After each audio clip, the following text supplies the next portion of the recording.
Okay. The corporatocracy is this group of individuals, men mostly, a few women, who run our biggest corporations. And they really act as the emperor of this empire. They control our media, either through direct ownership or advertising. They control most of our politicians because they finance their campaigns, either through their corporations or through personal contributions that come out of the corporations. And they're not elected. They don't serve a limited term. They don't report to anybody.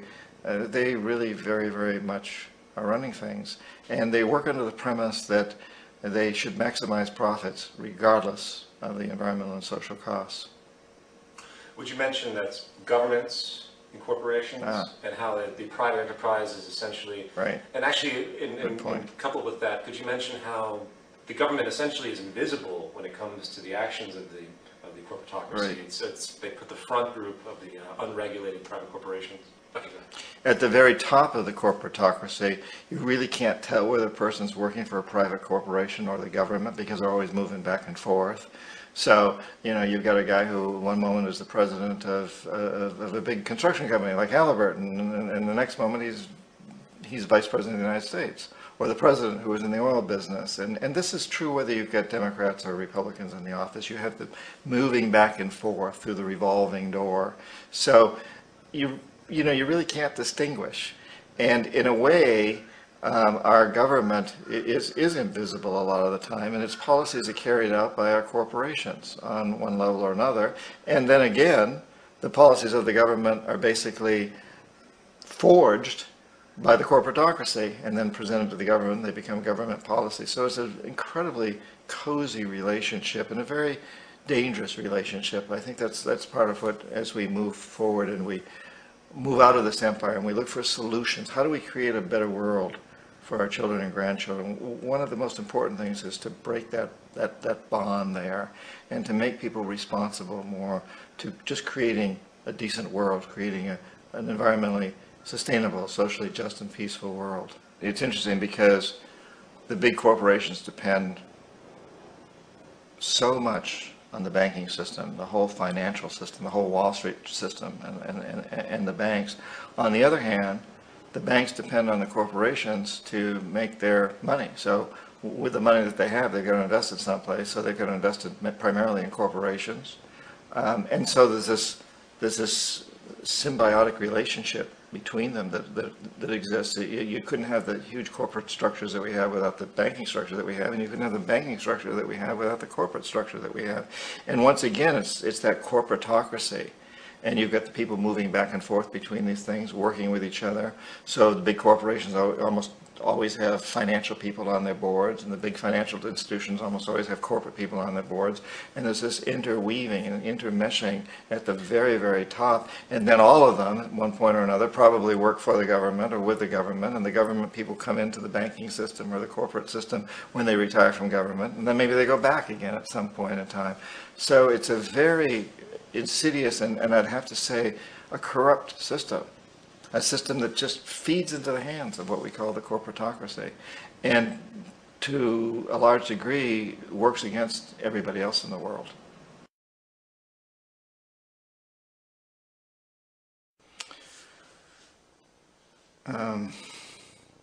Well, we economic hitmen really have been the ones responsible for creating this first truly global empire, and we work many different ways, but perhaps the most common is that we will identify a country that has resources our corporations covet, like oil, and then arrange a huge loan to that country from the World Bank or one of its sister organizations.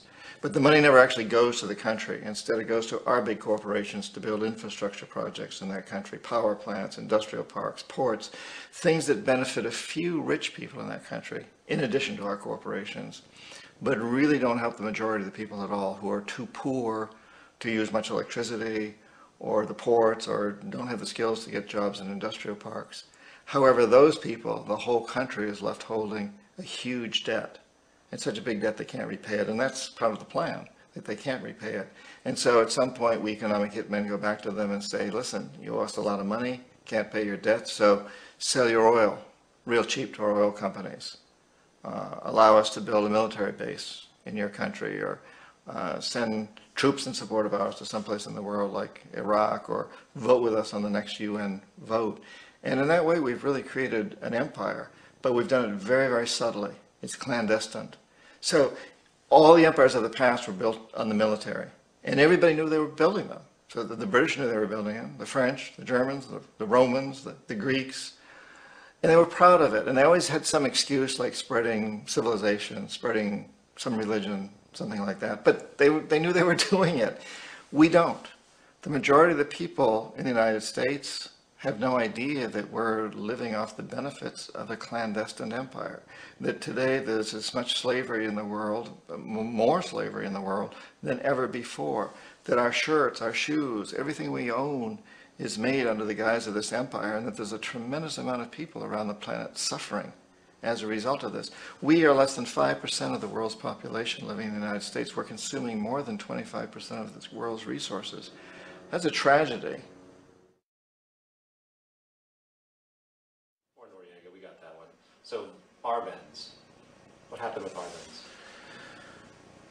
When Arbenz became president of Guatemala, the country was very much under the thumbs of United Fruit Company, the big international corporations. And Arbenz ran on this ticket that says, you know, we want to get the land back to the people.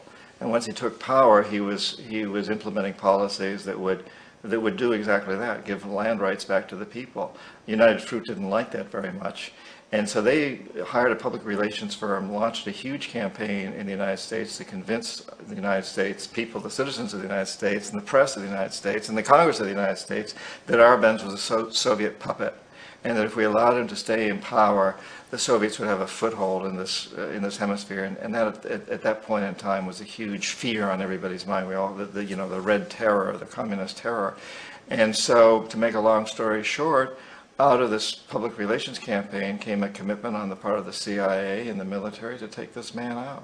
And in fact, we did. We sent in planes, we sent in soldiers, we sent in jackals, we sent everything in to take him out, and did take him out.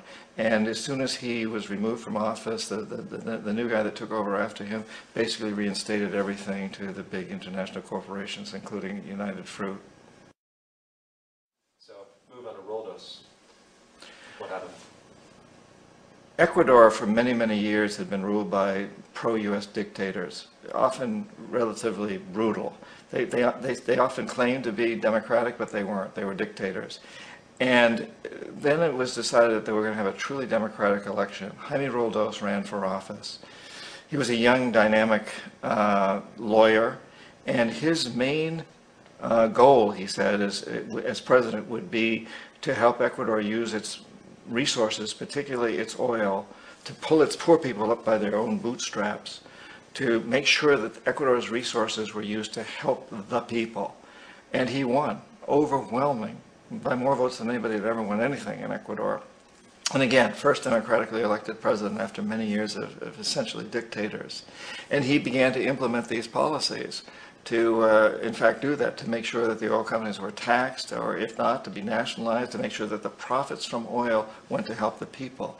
Well, we didn't like that in the United States. I was sent down as one of several economic hitmen, and in that particular job I wasn't the primary one. I was going to send in from Panama to help some of the other ones to change Roldos, to corrupt him, to bring him around, to let him know, okay, you can get very rich, you and your family, if you play our game, but if you continue to try to keep these policies you've promised, you're going to go. He wouldn't listen. He knew that his life was in severe danger. I've become good friends with his daughter in recent years. She's now in her 40s and a member of the Congress in Quito, in Ecuador. And she said her dad was very aware that he was taking huge risks, but he took them anyway, and he was assassinated. And the means of assassination was? His airplane, officially his airplane crashed. He and his wife were on board, and several other men and women, and the defense minister and his wife. And the pilot of that plane, according to Marta Roldos, Jaime's daughter, was a very good family friend, wouldn't have done anything foolish. She says that the official reports, which claim that the weather was very bad and they hit a high mountain, are erroneous. The weather wasn't that bad where they were by the standards of Ecuador. It was raining. It rains a lot in the coastal plain, and they weren't even in the high mountains. They were coming up in the coastal area, according to Marta. Also, what we do know is that as soon as the plane crashed, the whole area was cordoned off. And nobody was allowed in. Even the local police, the Ecuadorian police, were not allowed in. The only people allowed in were U.S. military from a nearby base, and some of the Ecuadorian military that worked closely with the Ecuadorian military. When an investigation was launched, two of the key witnesses died in car accidents before they had a chance to testify. A lot of very, very strange things that went on around the assassination of Jaime Roldos.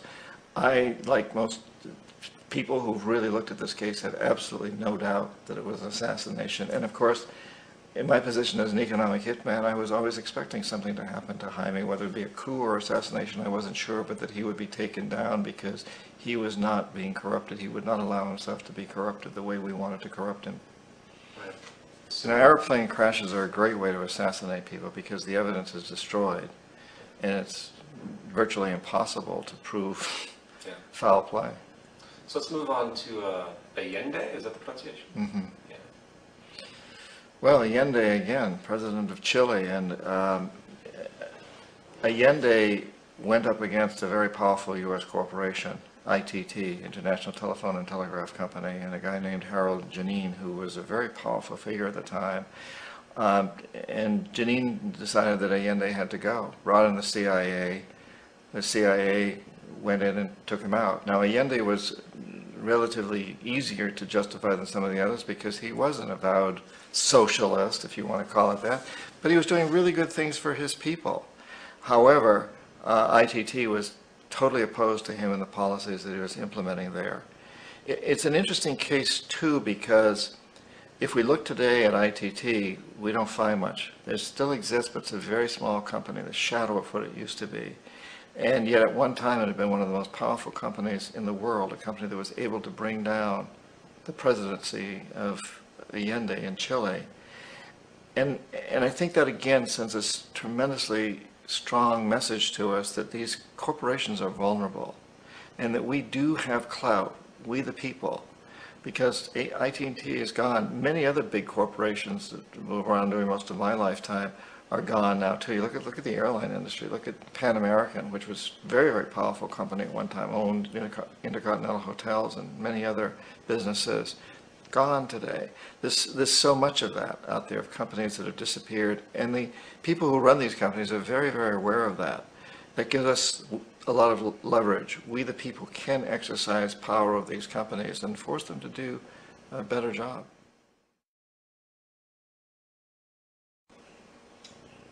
So Torrijos, describe in the same kind of brief capacity what happened to him, and denote the plane crash as well as his connections. Omar Torrijos, president of Panama, was, one of my favorite people. I really, really liked him. He was very charismatic. He was a guy who really wanted to help his country. And when I tried to bribe him or corrupt him, he said, "Look, John," he called me Juanito. He said, "Look, Juanito, I don't need the money. I got a good life, I got a good house, I got a good wife, I've got whatever I want in terms of yachts." And he was a, guy who really liked to have a good time. He was having a good time.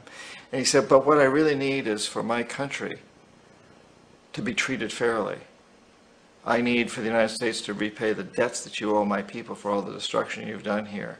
I need to be in a position where I can help other Latin American countries win their independence and be free of this terrible presence from the north that you people are exploiting us so badly. I need to have the Panama Canal back in the hands of the Panamanian people. That's what I want. And so, leave me alone. Don't try to bribe me." It was 1981, and in May, Jaime Roldos was assassinated. And Omar was very aware of this. Afterwards, I heard from family members. And Marta Roldos, the daughter of Jaime Roldos, married Omar Torrijos' nephew. And the nephew told Marta, and I've heard this from a number of sources, that after that plane crash of Roldos's, Torrijos got his family together and he said, I'm probably next, but it's okay because I've done what I came here to do. I've renegotiated the canal. The canal will now be in our hands. He just finished negotiating the treaty with Jimmy Carter. So I've accomplished what I need to accomplish. I'm ready to die if that's what it's going to take. And he had dreams about an airplane crash. In June of that same year, just a couple of months later, he also went down in an airplane crash, which there's no question was, executed by CIA-sponsored jackals.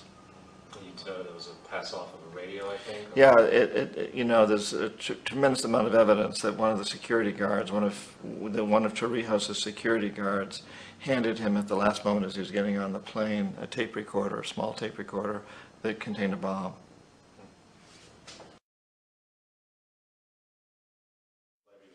Well, Panama is a very interesting example because I tried to corrupt Omar Torrijos and bring him around, a great man as far as I was concerned. And I was very torn. On the one level, I didn't want to corrupt him. I really respected him for his integrity. On the other level, it was my job to corrupt him, and I knew that if I didn't, something more dire was likely to happen, which it did. He was assassinated. And that sent Panama into a tailspin. The soul was taken out of the country at that point in many respects. And eventually, Noriega became president. Noriega had been, we now know, a CIA agent. He'd been paid a lot of money to help fight the Colombia drug cartel. So he was one of our guys. And we figured that once Noriega was in power, that we now could basically reverse the canal treaty that Torrijos had struck with Carter and turn that around and also reinstate the School of the Americas, the U.S. military bases in Panama. But Noriega wouldn't do it. He wasn't as much of a puppet as we thought he was. He wasn't willing to reverse those policies. Also, he continued what had begun under Torrijos with negotiations with the Japanese about financing and building a sea level canal. We didn't want to see that happen. If there was going to be a sea level canal, we wanted to finance and build it. And Noriega refused to drop out of those negotiations. So he was no longer our puppet. He wasn't playing the game. And on top of all of that, there's a lot of rumors, and I don't have any evidence to back this up. If there was evidence, it was destroyed. But there was an island off the coast of Panama called Contador, which I do know very well. It's still there. It's a resort. And in the 70s, this was a place where deals were struck and where you could take people on private yachts or however you wanted to do it. And there was plenty of cocaine, all kinds of drugs, sex, all kinds of illicit activities, and whatever happened on Contador stayed on Contador. And this was a common knowledge. I mean, I used it. I took people there. I bribed people on Contador. Everybody was doing it that was involved in South America. And so the question has always been asked, we wanted to take out Noriega. Okay, why did we bomb a city? Why did we kill between 2,000 and 6,000 innocent civilians and destroy this part of the city? And I was just in Panama a couple of weeks ago. It was amazing. I traveled around, went down to that part of the city. I talked to people from taxi drivers to government officials about all of this. And, they're still like furious at the United States. Why did we do that? We could have taken out Noriega. He was not that difficult to take out. That's our goal. But we didn't have to go in and bomb the section of the city. The best explanation I've heard, the most logical one that I can come up with, is that one of the buildings down there belonged to the military, or the national security forces. Panama really didn't have an army per se, but it had these national security forces. And this building was totally demolished. There's a lot of eyewitnesses who say once it was demolished, a special unit of the U.S. military went in and made sure that everything was demolished. People saw this. I've talked to people. And the rumor was that within that building, there were a lot of photographs of things that went on in Contadora. That Noriega, unlike Torrijos, had put cameras up. Torrijos was very adamant nothing would ever leave, and he didn't have any cameras, I'm pretty sure, but that Noriega did. And he had photographs, and including very compromising photographs of the president, the first President Bush's son, the current President Bush, before he was president, that they had some very compromising photographs of him and a lot of high-up politicians and businessmen. Now again, I have no evidence of this. If those photographs existed, they were destroyed because they would have been kept in that building. And it is It's the only explanation I've ever heard that makes sense to me as to why we went in and destroyed that particular part of the city, which was very vulnerable. A lot of old buildings around that when we knew once we sent in some fire bombs that the whole place had to go. And there were a tremendous number of very poor, innocent people living there. Between 2,000 and 6,000 died, depending on whose records. The United States admits something like 2,000. Panama says 6,000. Why would we have done that? That certainly is an explanation. The precedent for economic hitmen really began back in the early 50s when a president was elected in Iran, prime minister, democratically elected, Mossadegh, and he was considered to be the hope for democracy in the Middle East and around the world. He was Time Magazine's Man of the Year in 1951. But one of the things that he'd run on and began to implement was the idea that foreign oil companies needed to pay the Iranian people a lot more for the oil that they were taking out of Iran. The Iranian people should benefit from their own oil. Strange policy. And so once he took office, he began to implement this, including even threats and nationalizing foreign oil companies, particularly British Oil Company, which today is BP. We didn't like that, of course. But we were afraid to do what we normally were doing at that time, which was to send in the military, as we've done in other parts of the world, because Iran was right on the border with Russia. Russia was now the primary enemy of ours, and Russia had nuclear weapons. And we very much feared a nuclear war.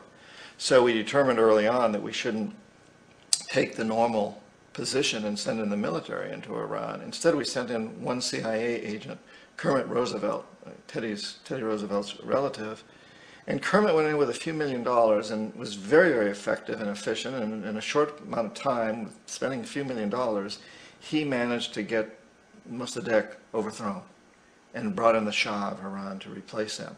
So he overthrew this democratically elected president, replaced him with a dictator who always was favorable to oil. And it was extremely effective. So back here in the United States, in Washington, people looked around and said, wow, that was easy and cheap and not messy. And so this established a whole new way of manipulating countries, of creating empire. The only problem with Roosevelt was that he was a card-carrying CIA agent, and had he been caught, the ramifications could have been pretty serious. So very quickly at that point, the decision was made to use private consultants to channel the money through the World Bank or the IMF or one of the other such agencies, to bring in people like me who worked for private companies, so that if we got caught, there would be no governmental ramifications connected with this.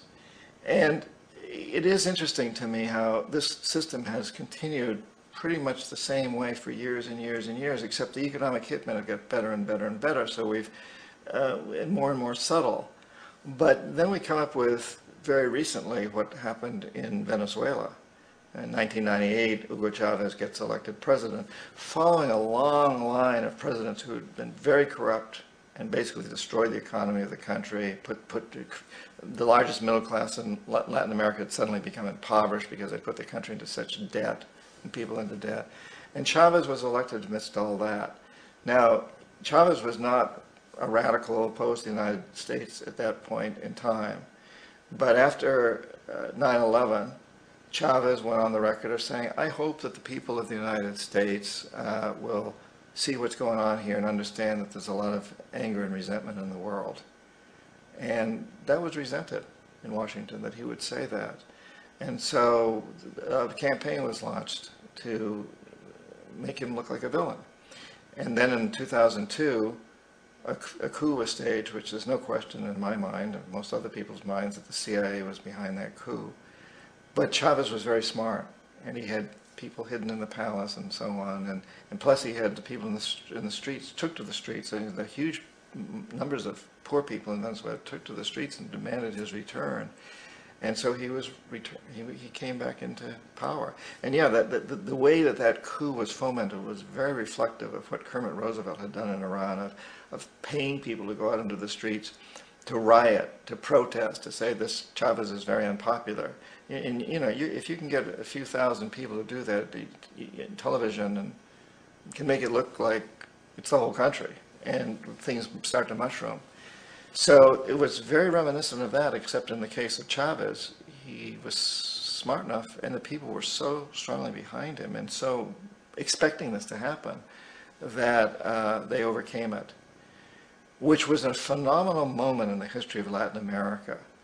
Because regardless of what one thinks of Chavez, and I personally have my problems with his rhetoric and his behavior sometimes, but the fact that he has stood up to the United States, and he's done it primarily demanding that Venezuelan oil be used to help the Venezuelan people.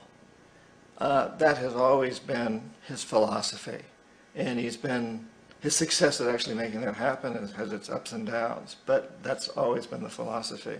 And also to use some of that money to help other poor people throughout the continent. The fact that that happened encouraged other countries like Bolivia and Ecuador and Chile and Argentina and Brazil and Uruguay and Nicaragua and Guatemala and so many others to hold democratic elections and vote in presidents who said, our resources must serve our people. So Correa of Ecuador ran on a campaign basically that says, the profits from Ecuadorian oil must help Ecuador's poor people. And Morales ran on a campaign that said the profits from Bolivia's gas must help Bolivia's poor people. And I don't think that would have been possible had it not been for what Chavez did. So I think history will look back and see this man as being a very key figure in what's really occurring in Latin America today, which is a true nonviolent revolution. There's a democratic revolution happening south of the Rio Grande, and it's very, very significant, more significant than most people in the United States realize.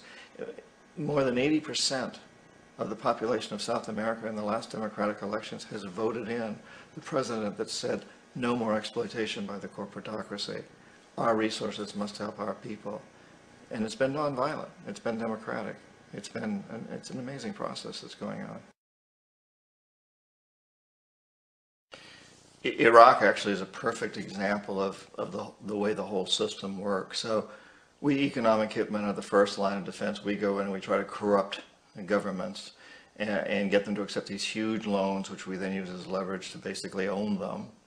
If we fail, as I failed in Panama with Omar Torrijos and in Ecuador with Jaime Roldos, men who refuse to be corrupted, then the second line of defense is we send in the jackals. And the jackals either overthrow governments or they assassinate the people who won't be corrupted. In the case of both Omar Torrijos and Jaime Roldos, they were assassinated because I failed.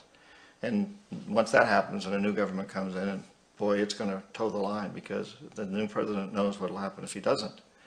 In the case of Iraq, both of those things failed. Economic hitmen were not able to get through to Saddam Hussein. We tried very hard. We tried to get him to accept a deal very similar to what the House of Saud had accepted in Saudi Arabia, an amazing deal from our standpoint, but he wouldn't accept it.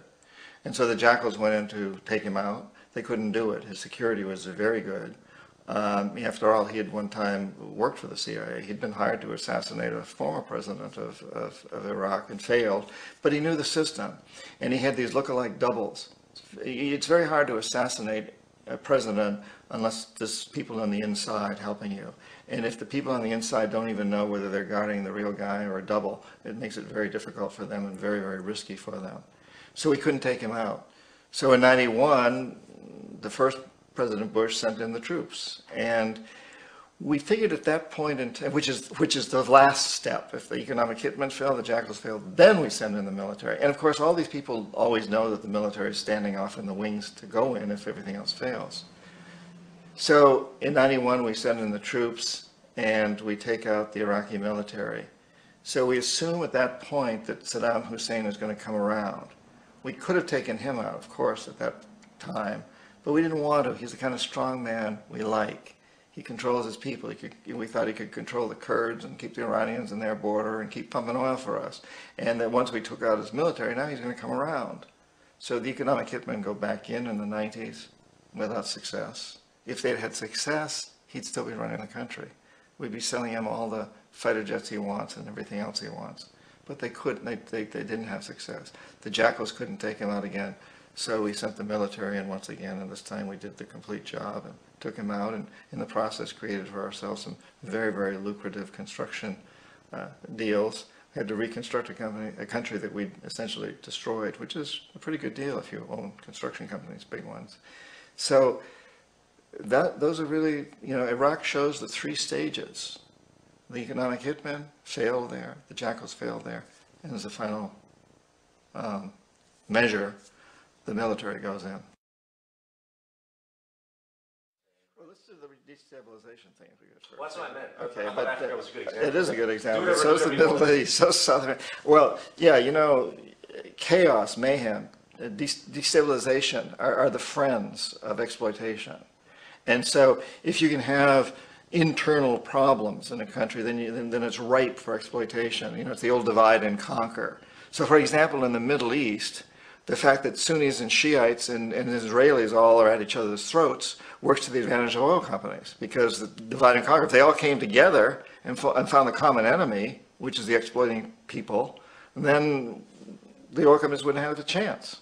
But as long as they can keep it destabilized. And in South America, it's fascinating how we've seen that throughout the history of Latin America, the indigenous people in the military have usually been opposed ever since the time of the conquest. But in the recent elections in places like Ecuador and Venezuela and Bolivia, these two groups have come together. They've united. And as a result, now you have this amazing revolution that's going on in South America, which is not pleasing to U.S. corporatocracy. And we really blew it there, and from that standpoint, in that the destabilization is no longer happening. These diverse groups have come together because they've realized it's to their self-interest to stick together to fight the common enemy, which is the corporatocracy, which is us, really. And Africa is an amazing example. Because who's ever heard of Africa? I mean, we hear the name Africa, but who knows anything about Africa? What do we know about coltan in the Congo? What do we really know about diamonds in so many of these countries? What do we really know about oil in the Sudan? We hear these things, but we don't really know much. What we like to say, the American people like to say, the American press likes to say, oh, it's those corrupt leaders. We don't ask who corrupted them. Leaders are not corrupt. They are corrupted. Somebody does it. And we say, oh, tribal warfare. Well, who's creating the tribal warfare? It's been to the advantage of the British, the French, the Dutch, the Germans, whoever happened to be there, now us, to foster this kind of instability, this antagonism, the antagonism between Muslims and Christians and Jews. This goes on, and Africa I think Africa is truly the canary in the cave, in the mine. And it's a dying canary, It's terribly dying, and we don't even look. We don't know. And another problem with Africa is that the people in our own country whose heritage is African, the African Americans, for the most part, don't even know where they were from. They don't know what language their ancestors spoke. So it's hard for them to really relate. Unlike Latin America, for example, we can't really do something in Venezuela or Colombia or Bolivia without people in this country taking note, because a lot of those people are from there.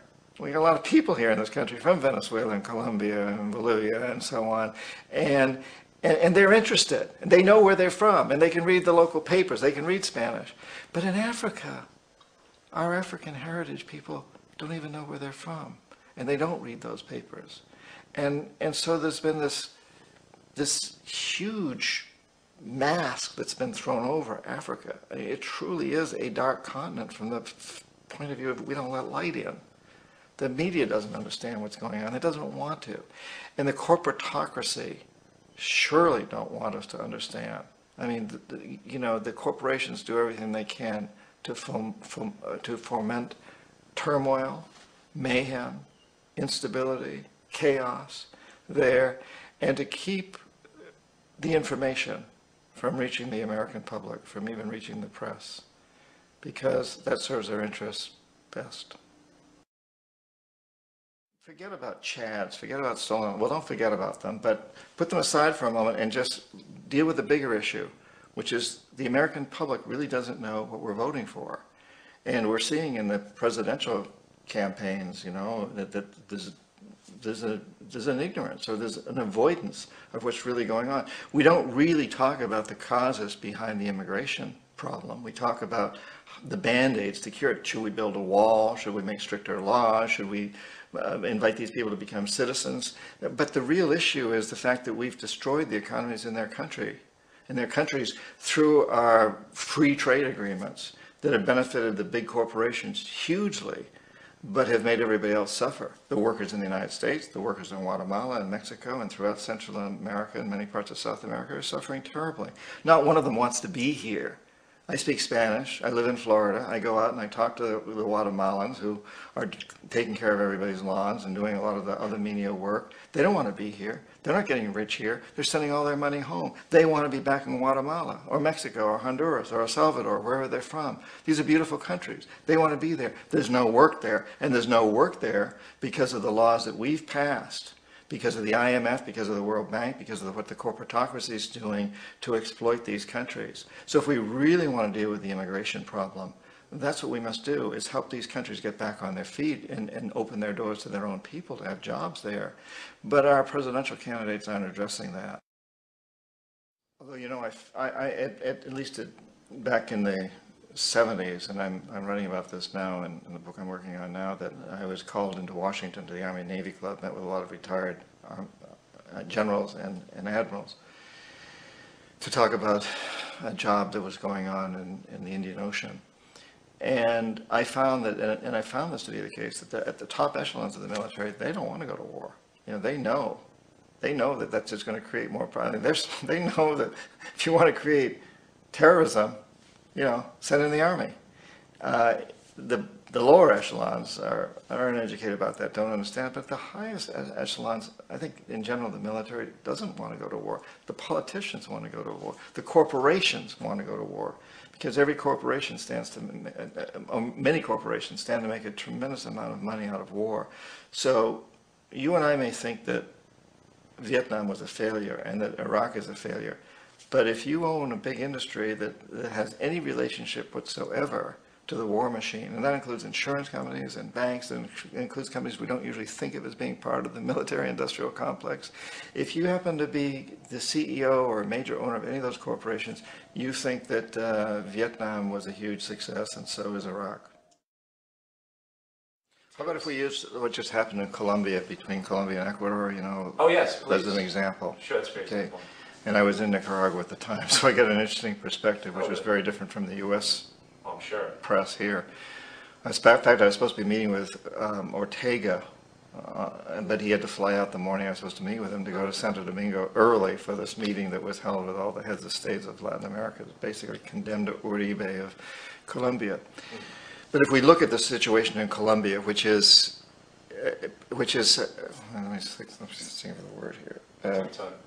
If we look at the situation in Colombia, which is symbolic of so many, you go back to the time when I was in Colombia in the 70s, and I was there to get huge World Bank and Inter-American Development Bank loans for Colombia to build infrastructure projects using U.S. corporations to do it.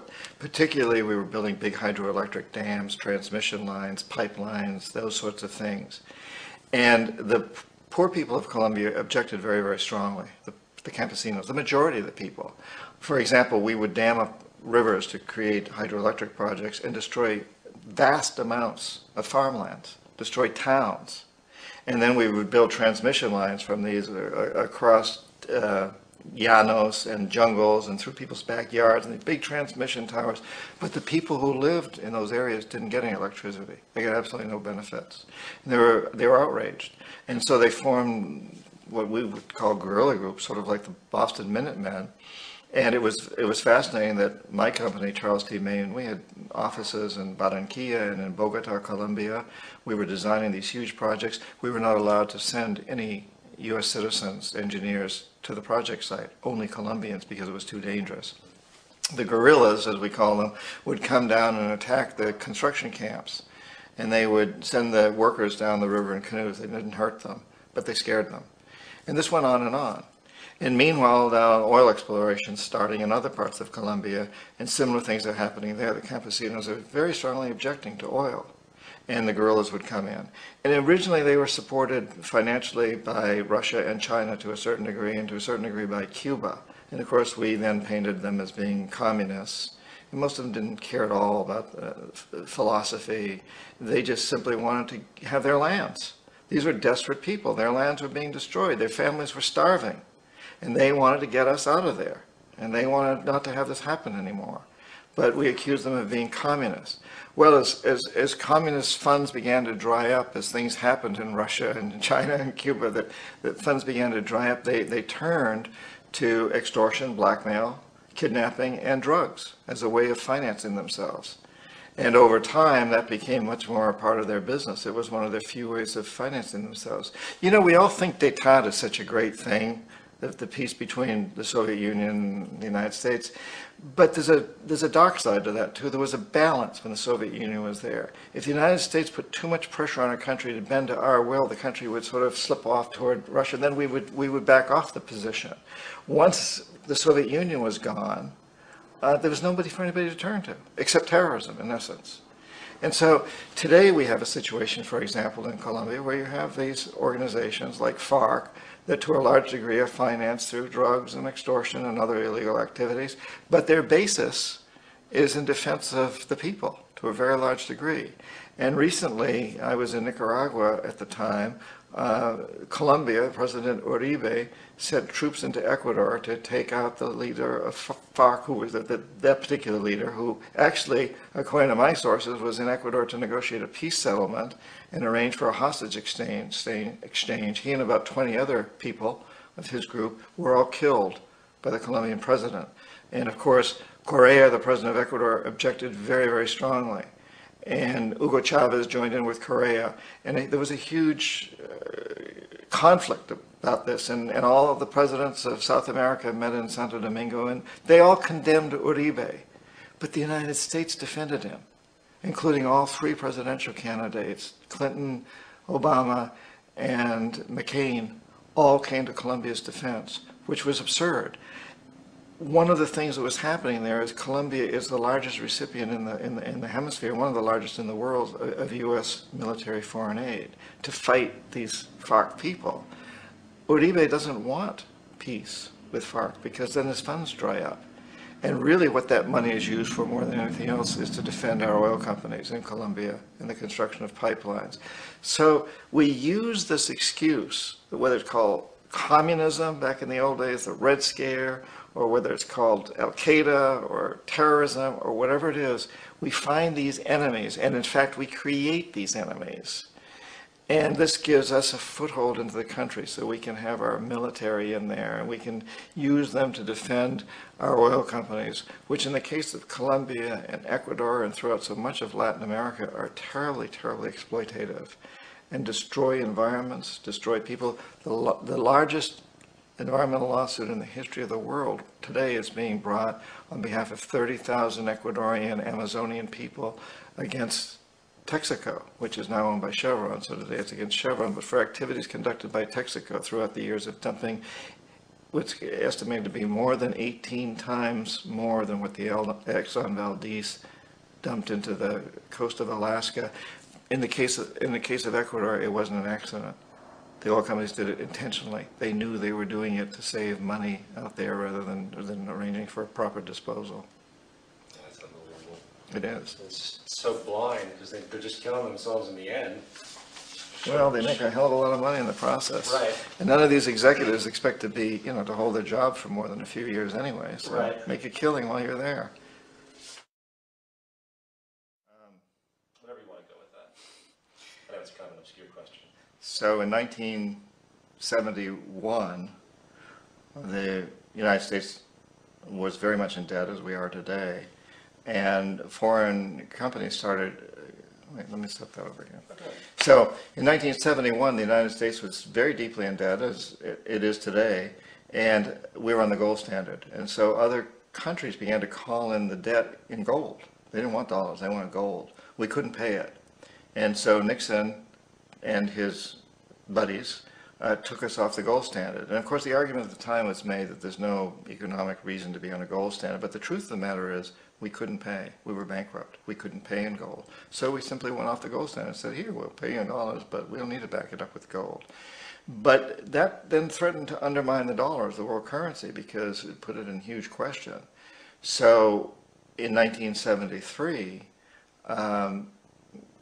when the OPEC oil embargo hit, it created an ideal opportunity to do something that was even better than the gold standard. And at that point, some of the Treasury people came to me and other economic hitmen and said, listen, you know, we can't allow OPEC to hold us up anymore. We can't allow them to blackmail us. You've got to come up with a scheme so this can't happen again. Well, the scheme that we came up with, and this is the short version, is that the House of Saud in Saudi Arabia, we knew we had to do it through the House of Saud because they were corruptible, and they had more oil than anybody else.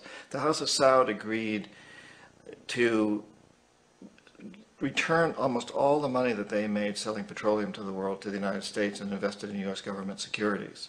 The interest from those securities would be used to finance the westernization of Saudi Arabia, so that the Treasury Department would have that interest to hire U.S. corporations to build power plants, desalination plants, huge cities. And the House of Saud also agreed to keep the oil prices within limits acceptable to our oil companies, and most importantly perhaps, never ever to sell oil for anything other than dollars. So suddenly, in a couple of years, the dollar had moved from being on the gold standard to just being free floating basically, to now developing its own standard, the oil standard, which in many respects was much more powerful than the gold standard, because after all, oil has inherently more value in the modern world than gold does. And so today we've been struggling all these years with this same situation where we're on the oil standard. And now we're once again at this position where we hold tremendous amounts of debt. We're a huge debtor nation, the largest debtor nation in the world, in the United States. And other countries are beginning to say, but we want our debt in something other than dollars, because we don't like the dollar, we don't trust it. So Saddam Hussein threatened to go onto what he called an oil burst, oil exchange, where he would sell oil for something other than dollars, yen or euros or some other currency. And that's one reason that we went after him. That's just one more reason. And today, interestingly enough, Iran is doing the same thing. Iran is offering to sell oil. In fact, they say they want to sell oil not for dollars ever. They want to sell it for other currencies. This is a huge threat to us. I think it's the primary reason why we're making threats as if we're going to attack Iran. I don't think it has nearly as much to do with nuclear energy as we like to think it does. It has to do with oil and the oil bursts. Because if Iran, in fact, does sell oil for something other than the dollar, it puts the dollar in a very weak position. And if someone wants to bankrupt us, someone like China or Japan or one of the other big holders of our debt, they can call in our debt in euros or in something else. But they can only do that if they can buy oil in that other currency, because oil is the true currency that's out there today. Where does the desire to keep making more come from? Where does greed come from? Sure. Where does, well, I think that greed in a way is our measure of success. So if I'm a corporate executive and I'm making $5 million a year, and the guy in charge of my rival company is making $6 million, I feel I got to do better. I got to surpass him. That's my measure of success. If I'm an athlete, same sort of thing. The athletes are all vying with each other to see who makes the most money, because that's how we measure our success in general.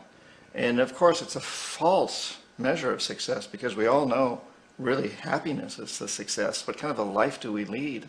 How do we relate to our families? How do we relate to the world?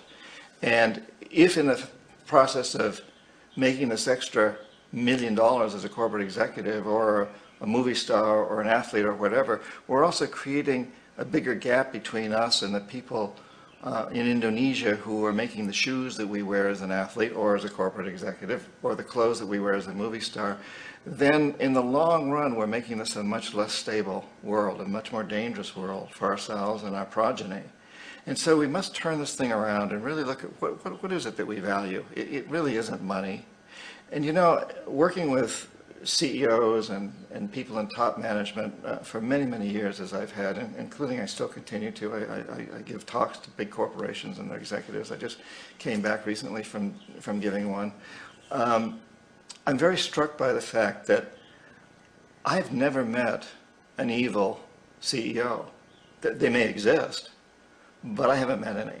I've never met one that wants to see Florida sink beneath the ocean.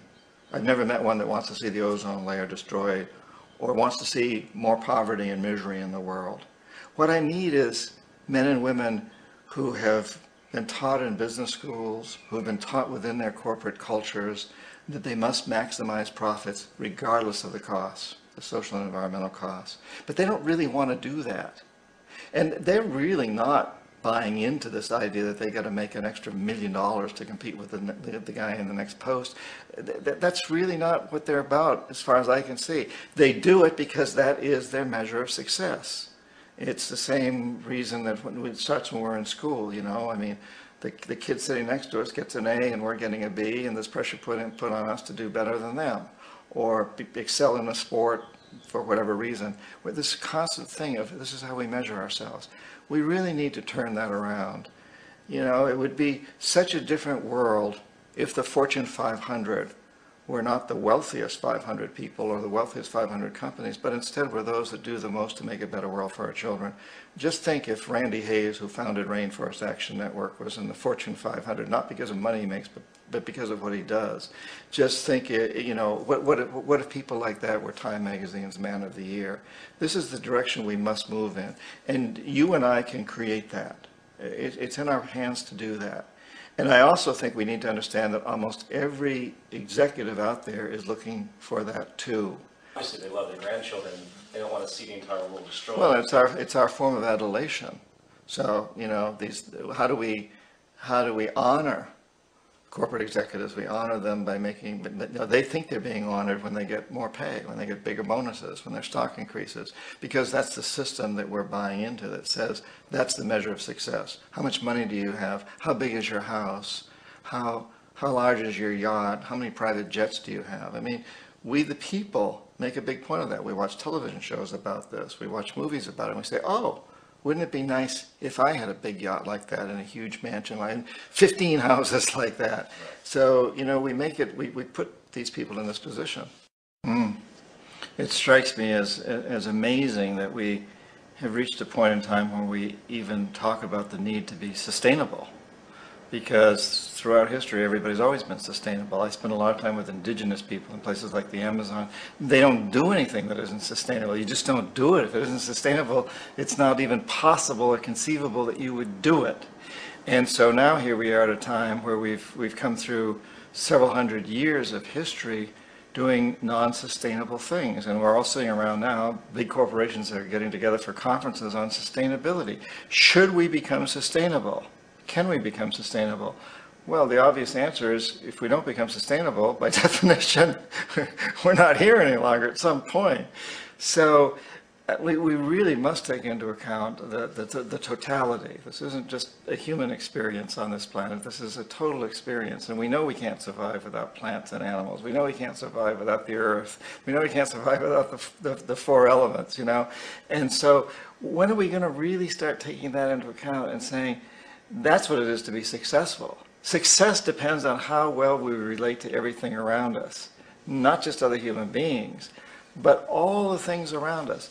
That is success. And then we ought to really be honoring the people that take that into account. These ought to be our Fortune 500 people and the people who win all the awards and get on the covers of all the magazines, those who lead us in a direction towards sustainability.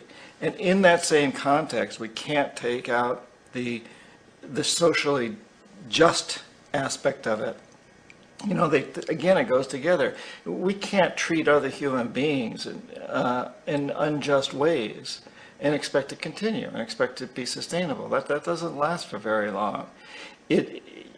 Under the old systems, where you had small pockets of population, and sometimes they went to war with each other, and that goes up to the time of World War II. You could still say that's part of the old system. Then perhaps. But today, we're so interlocked. We are all living so closely together that we all have to take care of each other. Just like in a small community, in a tribe or in a small town in New England where you have town meetings, everybody knows that you got to take care of the whole community or you're going to have serious problems. And now we have to see that the whole world is the community. And we must all take care of each other that way. And it's not just a community of human beings. It's a community of plants and animals and elements. And we really need to understand that That's what's going to bring us joy too, and pleasure. That's what's missing in our lives right now. We can call it spirituality. We can go back to the roots of religion. We can go wherever we want with this. But the fact of the matter is, joy comes from that bliss of connectedness. In indigenous cultures, you often hear words that we interpret as bliss, as ecstasy. But what do they really mean? They mean the feeling of connection, the feeling of connection with everything. And another way to look at it is to say that's our connection with the divine. That's our God spirit. That's that side of ourselves that really feels it. You can feel it deep inside you. It's this amazing, wonderful feeling. And you know it when you get it. You don't get it from money. You get it from connection. Each one of us is presented frequently by fate, coincidences, by things that happen in our life that seem random. And they come along all the time. What's really important is how we choose to react to them, what we do with those coincidences. And the decisions we make each time we're confronted by one of these makes all the difference as to where we go from here. For example, I was graduated from college at the time of the Vietnam draft. You could call that a coincidence. I chose to go in the Peace Corps, and that made a huge difference to me. I learned a great deal about other countries. If I had chosen to go to jail, I would have had a very different experience. Or if I had chosen to join the Army and go to Vietnam, or if I had chosen to move to Canada. All of those are the decisions we make based on one coincidence, that particular coincidence. And I think it's actually very important that we would be conscious of that when these coincidences present themselves. And it could be a hardship. Suddenly, you've gone bankrupt. Okay, and it may not exactly be a coincidence, but it's an event. You're bankrupt. Well, what are you going to do with that? Where are you going to go with that? And to realize that the decision you make at this point in your life is going to have a huge effect on you. And not to see this as a sacrifice, but to see it as an investment in your child's future. By doing the right thing now from an environmental and social standpoint, we are taking care of our children, our grandchildren, all the future generations. I think it's so important that we understand that. And sometimes we can't make that investment. Sometimes we just can't afford to make an investment, even though we know it would be a good investment. At times like that, we just have to do our best, but realize that we're foregoing an investment and commit ourselves to making that investment the next time it's possible for us to do so. From a practical standpoint, what can we do to make this a better world for ourselves and future generations? That's the essential question right now. And I think we all know a lot of the basic things we can do. We should never buy anything that's made in a sweatshop, that's made by slaves, that's made by people that suffer, that aren't given good health insurance, that aren't taken care of, and their families aren't taken care of. We just shouldn't buy anything that's made by people like that. We know that. We shouldn't drink water that comes out of plastic bottles and brought to us from Fiji or someplace way off like that where we're exploiting another country's water supply. We shouldn't waste fuels. We shouldn't be inefficient in that. We shouldn't build houses that are way too big to satisfy any common sense within us. There's so many things like that that we all know. We shouldn't be putting chemicals in our foods and so on and so forth. But I think beyond all of that, if you really come right down to it, those are all Band-Aids. And we need Band-Aids badly because we're hemorrhaging. But beyond all that, I think each one of us needs to look deep inside of ourselves. Every one of us has passion, and every one of us has talent. Now, I'm a writer, that's my passion, and I hope I have some talent as a writer also. But regardless of whether you're a filmmaker, a musician, a carpenter, a plumber, a teacher, a housewife, whatever you are, you've got passion and you have talent. And if every one of us can go deep into our passions, can realize our passions, using our talents to do that, but always have as a guiding point that we will work to creating an environmentally sustainable, socially just, and peaceful world, then we will get there. We will all get there if that's the destination that every one of us has. We can come from many different directions. I'm often struck by how